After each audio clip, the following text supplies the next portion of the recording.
우리가 그에게서 듣고 너희에게 전하는 소식은 이것이니 곧 하나님은 빛이시라. 그에게는 어둠이 조금도 없으시다는 것이니라. 만일 우리가 하나님과 사귐이 있다고 어둠에 행하면 거짓말을 하고 진리를 행하지 아니함이거니와, 그가 빛 가운데 계신 것 같이 우리도 빛 가운데 행하면 우리가 서로 사귐이 있고 그 아들 예수의 피가 우리를 모든 죄에서 깨끗하게 하실 것이요. 오늘 요한일서 1장 5절부터 7절을 중심으로 조화될 수 없는 관계, 빛과 어둠이라는 제목으로 하나님의 말씀을 증거하겠습니다. 우리가 신앙생활을 하다 보면 신앙생활을 하면서 가장 괴리감이 느낄 때가 정말로 내가 예수 믿는 게 맞나? 라는 생각이 들 때가 신앙 고백과 나의 그런 행실이 빛과 소금으로서의 거룩한 삶의 모습이 어긋나는 듯해 보일 때, 그때 괴리감이 굉장히 많이 드는 것 같아요. 근데 비단 이런 것들은 현대 교회만의 문제는 아니죠. 지금 1세기 사도 요한이 요한일서를 기록하고 있는 이 당시에도 이 문제가 아주 크게 대두가 됐습니다. 이때는 특히 영지주의라는 그런 사상 때문에 더 교회 안에 굉장히 혼란스러운 어떤 교리와 가르침이 성행하게 됐죠. 그런 죄와 거룩과 우리가 어떻게 신앙생활을 하는 참된 믿음이 무엇인가, 이런 문제들에 대해서 이 영지주의라는 것 때문에 굉장히 교회가 혼란스러워졌습니다. 당시 이 문제에 대해서 영지주의자들이 어떻게 생각을 했냐면, 영지주의자들의 기본적인 사상은 뭔지 아시죠? 영과 육을 완전히 분리하는 것입니다. 따로따로 생각하는 것이죠. 그래서 나의 영혼은 하나님께 구원받았고 육은 마음대로 살아도 상관없다라고 그렇게 생각하는 사람들이에요. 심지어는 알코올 중독이나 도박 중독, 사창가에 가서 하루 종일 죽치고 앉아서 자기의 몸을 더럽힌다 할지라도 그것이 내 영혼이 구원받았다면 하나님 앞에서 내 몸이 뭘 하든지 아무 상관이 없다라고 생각하는 사람들입니다. 근데 이런 가르침이, 이런 사상이 당시 교회 안에 굉장히 인기를 끌었습니다.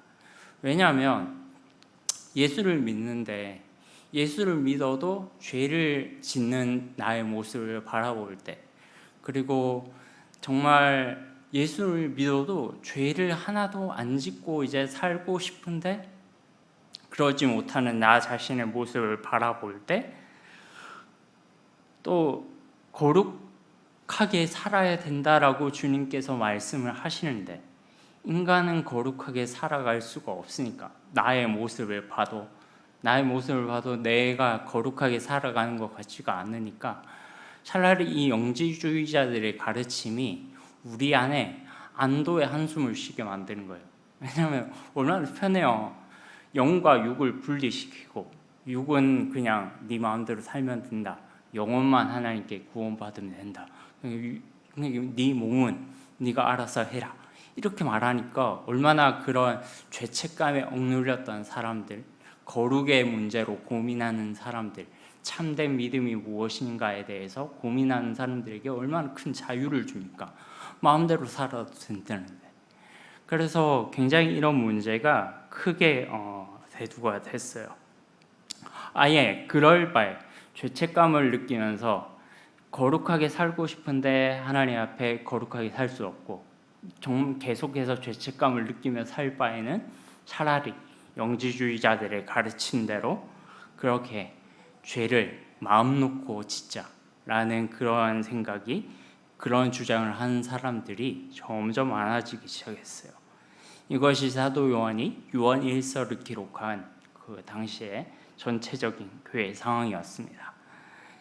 요한은 이 문제에 대해서 성도들의 오해를 바로잡기 위해서 영지주의자들의 가르침은 거짓이야, 너희들은 거룩하게 살아야 돼 라고 다그치는 듯이 말하지 않았어요.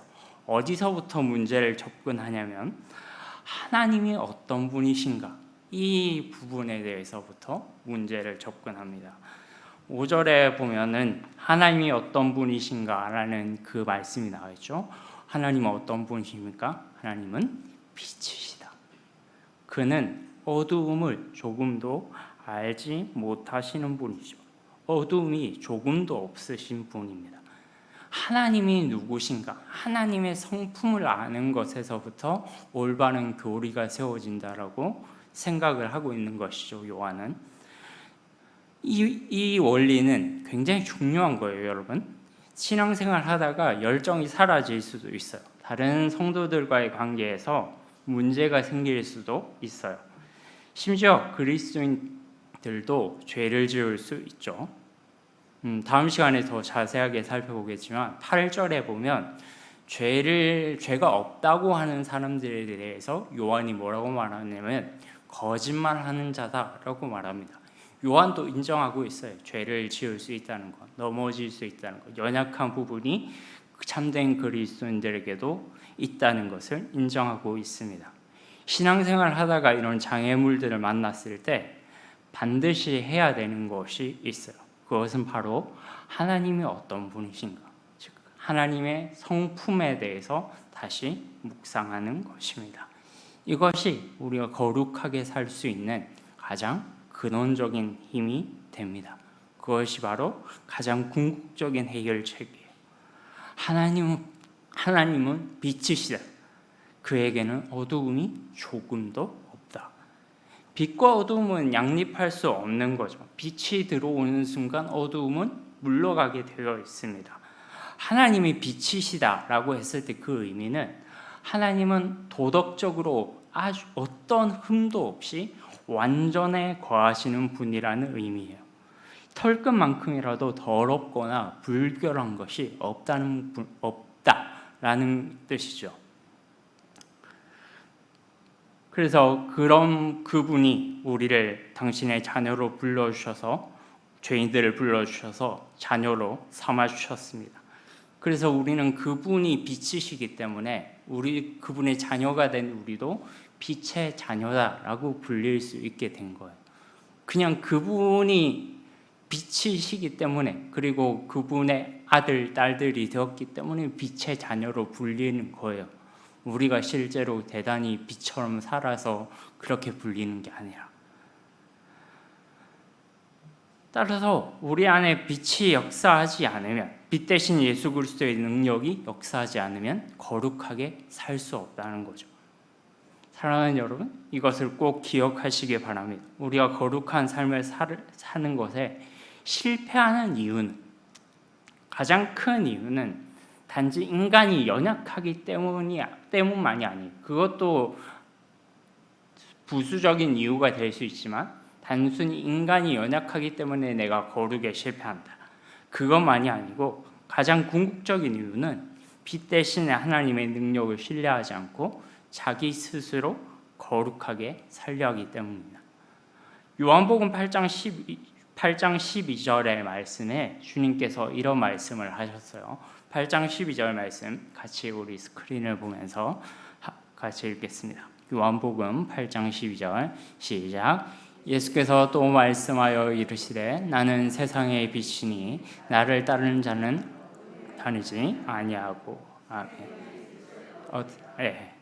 네, 나는 세상의 빛이니 나를 따르는 자는 어두움에 다니지 아니하고 생명의 빛을 얻으리라. 지금 요한일서 말씀과 똑같은 말씀을 하신 거예요. 내가 생명의 빛이라는 거예요. 예수님께서 친히 말씀하시길 내가 세상의 빛이니 나를 따르는 자는 어둠에 다니지 아니하고 생명의 빛을 얻을 것이다. 너에게서 빛이 나오는 게 아니라 나를 따르면 너는 빛을 내게 될 것이다. 나는 스스로 빛을 낼 수 있는 존재가 아니에요. 그럴 수가 없죠. 그래서 우리가 할 수 있는 건 빛 대신 예수님을 따라가는 겁니다. 그러면 우리도 모르는 사이에 빛을 내는 존재로 변하게 돼요. 그것이 바로 성령께서 베푸시는 은혜입니다.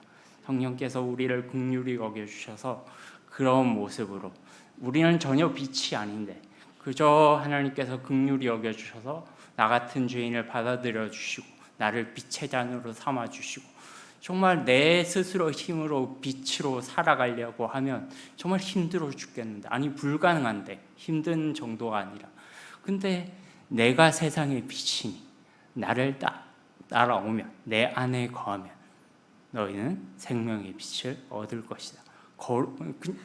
자기도 모르게 하나님을 신뢰하고 그분을 붙잡고 따라가면 나도 모르는 사이에 생명의 빛을 내는 존귀한 존재로 변화되게 된다는 것이죠. 이것이 바로 거룩의 근원입니다.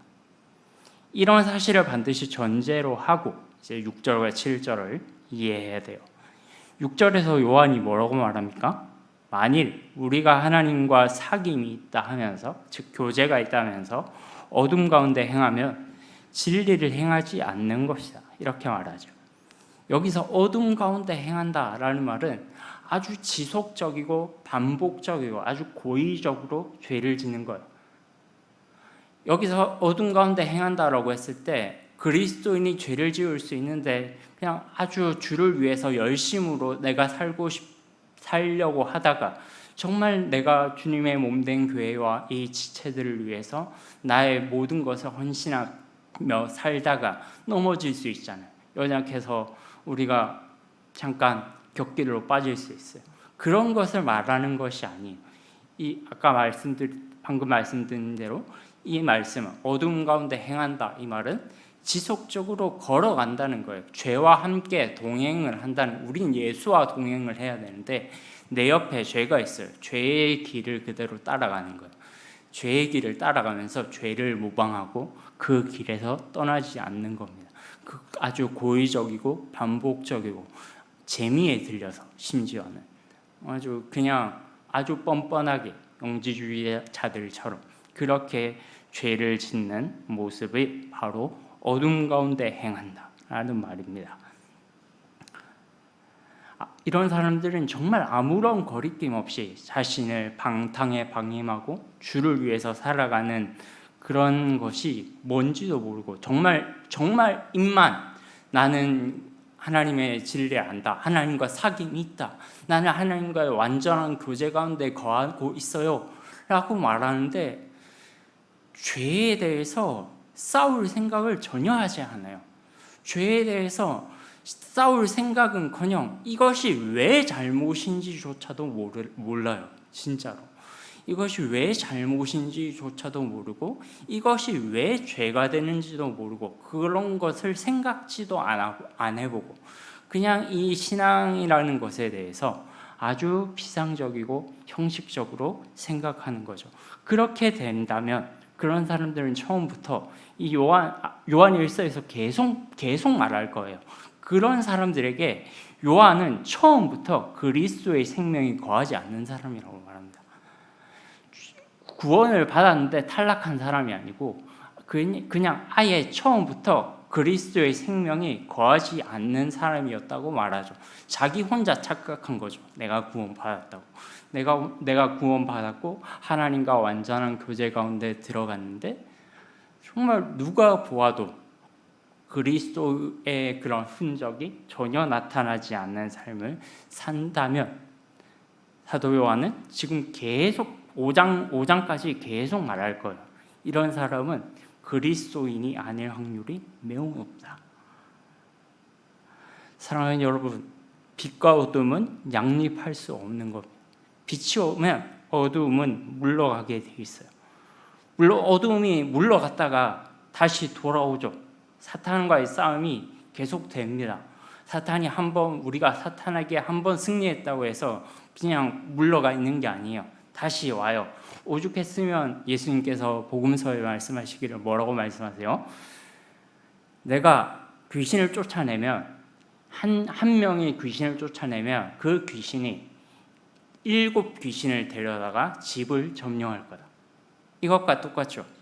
어둠이 물러가요. 근데 물러갔다가 그대로 그 어둠 가운데 구석에 있는 게 아니죠. 다시 올 거예요.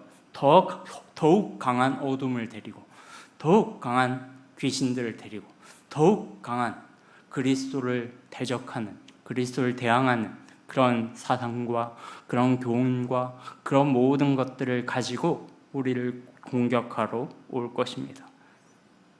그럼 어떻게 해야 돼요?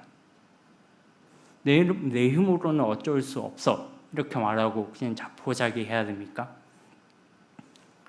아예 모든 걸 포기하고, 아니 내가 이겼는데 정말 젖먹던 힘까지 다 짜내서 죄와 싸워서 이겼어요. 근데 이 죄가 나중 되니까 더 큰 죄가 되어서 나를 더 큰 유혹으로 나를 공격해요. 어떻게 이기라고? 그러니까 나는 안 되는가 봐. 자포자기하면서 그냥 푹 주저앉고 그대로 끝입니까? 아니면 그냥 아예 영지주의자들처럼 영과 우리의 몸을 분리시키고 우리의 몸은 마음대로 죄를 지어도 뭐 주님께서 알아서 구원하시겠지, 뭐 이렇게 살면 되는 것입니까? 아니에요. 그럴수록 더 철저하게, 더 열정적으로 주님께로, 그리스도께로, 빛 대신 우리 주님께로 나아가야 한다는 것입니다. 내 주변의 환경이 더 절망적인 흐름으로 흘러간다는 느낌을 받을 때 그 어둠에 빨려 들어가지 않고 필사적으로 빛을 향해 달려가는 사람들, 그것이 바로 그리스도인입니다. 그리스도인은 이런 존재예요. 그래서 연약하고 넘어지는 걸 무수히 반복함에도 불구하고 끝까지 사탄에게 항복하지 않는 사람들, 내가 가진 거룩함이나 내가 가진 의로움이나 내가 내 힘으로 도전했을 때 사탄에게 상대가 안 될 것이라는 걸 뻔히 알지만 내 뒤에 사탄보다 크신 우리 주님이 나를 보호하고 계시니까 쓰러져도 또 일어나서 또 싸우고, 쓰러져서 또 일어나서 또 싸우고, 이런 오뚜기 같은 그런 모습을 하는 것, 그것이 바로 그리스도입니다. 어둠 가운데 빨려 들어간 인생이 아니라 정말 어떻게든 필사적으로 빛을 향해서 무조건 달려가는 사람들이죠. 어둠이 나를 공격한다라는 사인이 보이기만 하면 그냥 저것이 뭘까 하면서 호기심을 가지고 안에 발을 들여놓는 순간 우리는 끝나는 거예요. 아예 그냥 호기심을 갖지 말고 그냥 저 멀리서 어둠의 사인이 온다 이러면 바로 빛을 향해서 필사적으로 뛰어가는 사람들, 그것이 바로 그리스도입니다. 마지막으로 7절에 보면 빛 대신 예수 그리스도 안에 거했을 때 실제적으로 나타나는 변화가 있어요. 첫 번째는 성도들 안에서 이 교제가 뜨겁게 살아난다는 것이고, 두 번째는 죄사함의 확신을 가지고 살아간다는 것이죠. 7절 말씀 한번 같이 읽어볼까요? 7절 시작. 그가 빛 가운데 계신 것 같이 우리도 빛 가운데 행하면 우리가 서로 사귐이 있고 그 아들 예수의 피가 우리를 모든 죄에서 깨끗게 하실 것이요. 아멘. 빛 가운데, 하나님께서 빛 가운데 계신데 우리가 그분을 따라서 행하면 하나님과 사귐이 있다라는 것으로 끝나지 않는데요. 하나님과 사귐이 있다라는 것으로 끝나지 않고 우리가 서로 사귐이 있고, 여기서 우리가 서로는 여기 모인 성도들을 말하는 거겠죠. 우리가 서로 사귐이 있대요. 빛 가운데 거하시는 하나님을 따라 행할 때, 빛 가운데 거하시는 하나님 안으로 들어갈 때 그 빛이 우리 공동체 안에 전체적으로 퍼져서 우리 안에 서로 사귐이 있다, 우리 안에 서로 교제가 살아난다는 것이죠. 우리는 한 교회를 꿈꾸며 성도가 한 몸을 이루며 살기를 원합니다. 근데 이거요 정말 쉬운 일 아니에요. 정말 어렵습니다. 서로의 성향이 다르고 좋고 싫음이 달라요. 이건요 제가 뭐 짧은 인생을 살고 뭐 예수 믿은 지도 얼마 안 됐지만, 뭐 30몇 년밖에 안 됐지만, 제가 제 짧은 소견으로 봤을 때 성향이 좋고 싫고 이런 거는 예수 믿어도 거의 변화되지 않습니다. 그럴 확률이 되게 크더라고요. 예수 믿기 전에 내성적인 사람은 예수 믿은 후에도 내성적이고, 예수 믿기 전에 외형적인 사람은 예수 믿은 후에도 외형적인 사람이 훨씬 많아요. 내형적이었다가 외형적으로 변하는 사람보다 원래 예수 믿기 전에, 원래 내가 성령을 체험하기 전에 가졌던 그 성향이나 내가 좋아하고 싫어하고 뭐 성격 이런 것들이 변하지 않는 경우가 대부분이에요.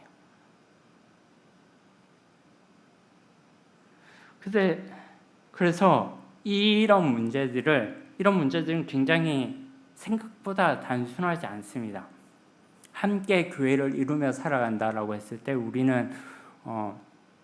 우리가 다 그리스도인이니까 저 사람이 나에게 잘해주겠지, 뭐 저 사람이 나에게 기꺼이 양보해주겠지, 저 사람이 나에게 기꺼이 뭐 헌신해주겠지, 이렇게 기대를 하며 살아가는데 실망하죠.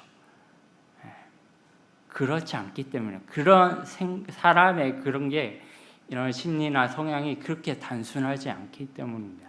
예수를 믿어도 정말로 그 사람이 변화되는데 엄청난 무수한 오랜 세월이 걸리기 때문입니다. 그래서 그런 사람들을 보면서 예수 믿는 사람이 왜 저래?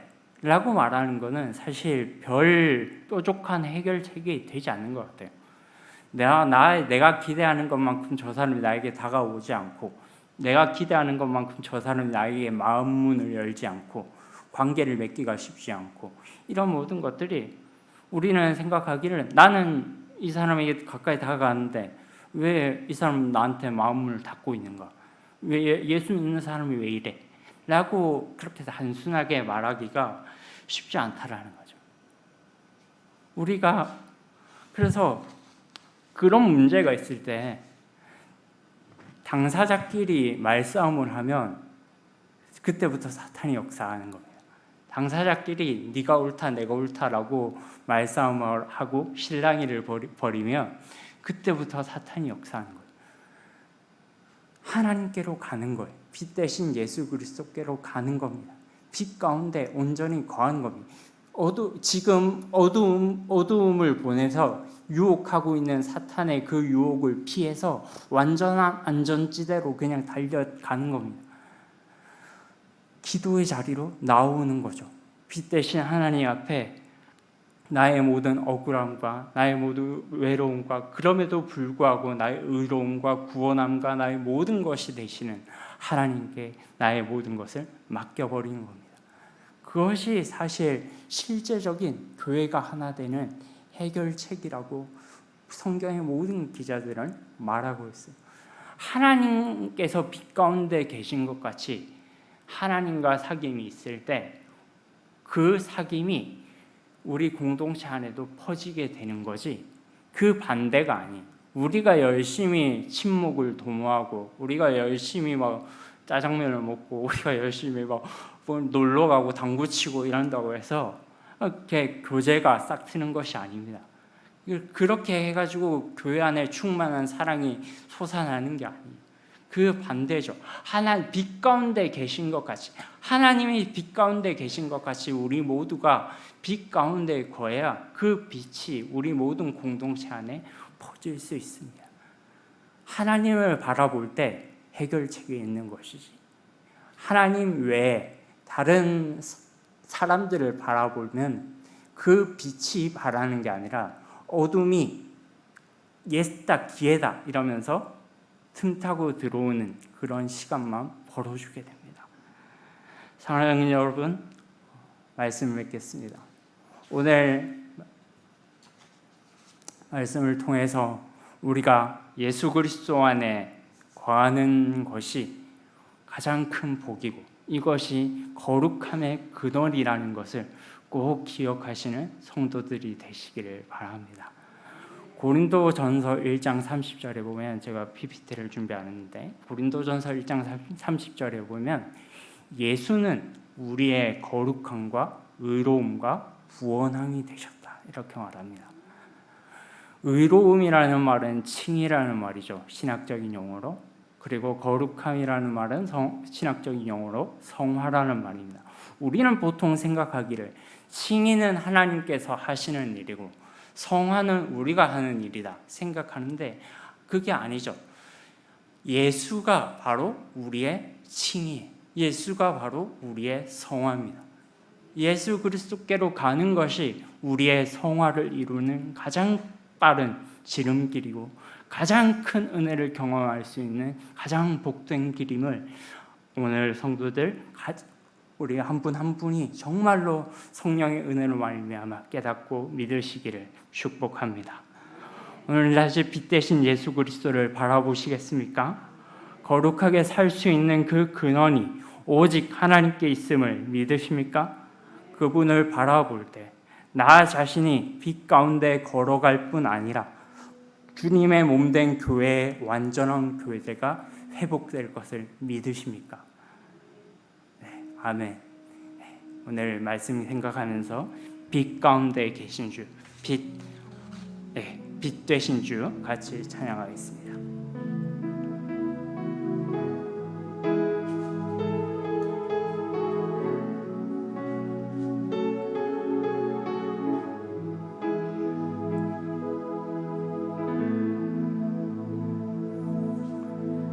빛 되신 주 어둠 가운데 비추사 내 눈 보게 하셨네.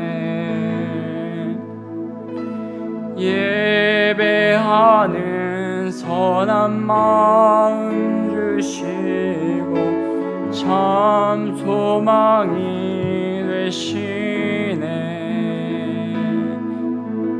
빛 되신 주, 빛 되신 주 어둠 가운데 비추사 내 눈 보게 하소서. 예배하는 선한 마음 주시고 산 소망이 되시네. 나 주를 경배하리. 나 주를 경배하리. 엎드려 절하며 고백해 주 나의 하나님. 오 사랑스러운 주님, 존귀한 예수님, 아름답고 놀라우신 주, 만유의 주, 유의 높임을 받으소서. 영광 중에 계신 주, 겸손하게 이 땅에, 겸손하게 이 땅에 임하신 주, 높여 찬양하리라. 나 주를 경배하리. 나 주를 경배하리. 엎드려 절하며 고백해 주 나의 하나님. 오 사랑스러운 주님, 존귀한 예수님, 아름답고 놀라우신 주, 다 할 수 없네, 알 수 없네. 주의 은혜 내 죄 위한 주 십자가, 알 수 없네. 주의 은혜 내 죄 위한 주 십자가. 나 주를 경배하리. 나 주를 경배하리.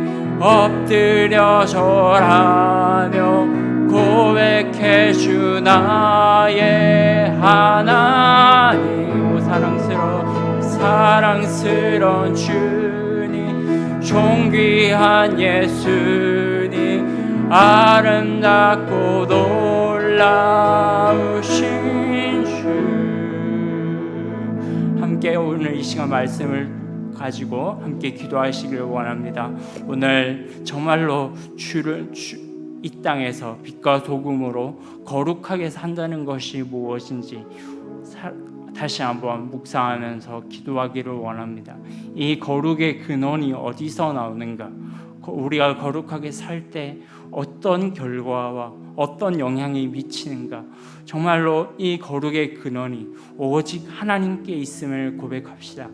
우리의 힘으로는 도저히 살아갈 수 없고, 정말 아무리 거룩하게 살려고 노력하면 노력할수록 더욱 강한 사탄의 그 세력이, 더욱 강한 그 어둠의 세력이 우리를 덮치고 오는 것을 우리는 막을 수 없습니다. 그때마다 우리는 두려움에 엄습해서, 그때마다 우리는 쓸데없는 죄책감에 휩싸여서 자꾸만 이 거룩의 길을 포기하고 싶어질 뿐입니다. 이제 다시 우리의 거룩함이 되시는, 내가 거룩하게 살려고 노력하는 것이 아니라 우리의 거룩함 자체가 되시는 예수 그리스도께로 나의 모든 시선을 돌리기를 원합니다. 하나님, 이 시간 정말로 우리가 다시 예수를 바라보고 완전한 빛 가운데 거하신 우리 주님을 바라보고 우리의 모든 이성과 감정과 우리의 의지와 모든 부분들이 예수 안에서 참으로 자유하고 성령 안에서 참으로 자유한 은혜를 맛볼 수 있도록 이 시간 함께하여 주시옵소서라고 우리 한번 주여 외치고 같이 기도하겠습니다. 주여,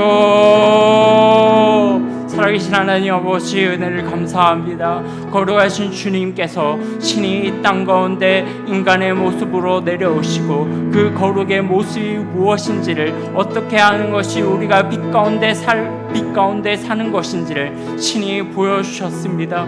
그러나 그럼에도 불구하고 우리는 주님과 동행하며 살고픈 마음이 너무나도 굴뚝같이 큰데, 우리의 연약함과 우리의 환경적인 그런 우리의 힘으로 어쩔 수 없이 무섭게 달려드는 그런 회오리 바람 같은 환경들 때문에 넘어지고 좌절할 때가 얼마나 많은지 모릅니다.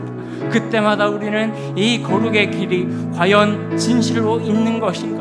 과연 내가 그리스도인으로 살아갈 때 거룩한 삶이란 가능한 것인가? 이렇게 의심을 품으며 하나님이 하시는 것에 대해서 반복하며 살아갈 때가 너무나도 많습니다. 다시 한번 우리의 거룩함의 모든 것이 되시는 예수 그리스도를 바라보기를 원합니다. 하나님과 사귐이 있는 자는 우리 모든 성도들과도 사귐이 있다고 말씀하셨사오니 우리의 순서를 다시 재정립하기를 원합니다. 우리의 살아계신 빛 가운데 거하신 예수 그리스도께 달려감으로 말미암아 그 어떤 좌절과 그 어떤 절망과 그 어떤 삶의 회오리 바람에 있음에도 불구하고 다시 일어나서, 오뚜기처럼 다시 일어나서 빛 가운데로 필사적으로 피하는 우리 그리스도인들의 모습, 이 모습을 통해서 우리 교회 안에 다시 한번 성령의 바람이 불어올 수 있도록 도와주시고, 정말 하나님의 크신 은혜를 모든 순간순간 경험할 수 있도록 하여 주시옵소서. 살아계신 하나님 아버지, 은혜를 감사합니다. 주님, 이 시간도 우리가 우리의 힘의 근원이 어디서 나오는지를 다시 한번 생각하면서 주만을 의지하며 살아가기로 결단합니다. 우리의 결심이 또 저 문 밖을 나서는 순간 흐트러질 수도 있습니다. 다시 예수를 바라보는 것이 아니라 나의 모습을 바라볼 수도 있습니다. 그때마다 성령께서 우리 모든 성도들의 생각 속에 좌정하여 주셔서 예수를 바라볼 수 있도록 우리의 시선을 다시 돌려주시기 원합니다. 정말 우리가 함께 이 시간에 주 안에서 한 형제 자매 된 자들이 예배하고 주님께 영광 돌리며 서로 사귐 가운데 있는 것이 얼마나 복되고 아름다운지 우리의 신앙생활 하면서 더 깊이 누리고 더 해가 갈수록 더 진하게 더 충만하게 누릴 수 있는 우리 서울중앙교회가 될 수 있도록 은혜 베풀어 주시옵소서. 감사드리며 예수 그리스도의 이름으로 기도드립니다. 아멘. 하늘에 계신 우리 아버지여, 이름이 거룩히 여김을 받으시오며 나라가 임하시오며 뜻이 하늘에서 이루어진 것 같이 땅에서도 이루어지이다. 오늘 우리에게 일용할 양식을 주셨고 우리가 우리에게 죄 지은 자를 사하여 준 것 같이 우리의 죄를 사하여 주시옵고 우리를 시험에 들게 하지 마시옵고 다만 악에서 구하시옵소서. 나라와 권세와 영광이 아버지께 영원히 있사옵나이다. 아멘.